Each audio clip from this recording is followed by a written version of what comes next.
everyone! For today's video, gagawin ulit tayo ng Chinese basic soup. So, ito ang tinatawag na pumpkin soup. Hindi natin kailangan ng meat for today. So, isa-isay na natin yung ingredients.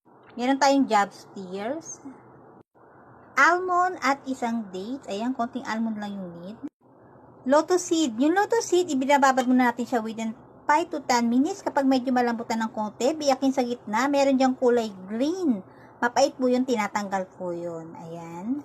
Snow pungus, yung snow pungus, para siyang bulaklak, tapos may matigas sa gitna, ibabad din natin siya. Kapag medyo malambot na, tatanggalin natin yung nasa gitna kasi matigas po yun. Last is Natalie's pumpkin, ayan. At ay kumukulo na yung sabaw, isa-isay na natin, gandahan. Unahin natin to, yung lotus seed, almond and dates. Ang hirap nang walang humahawak sa cam.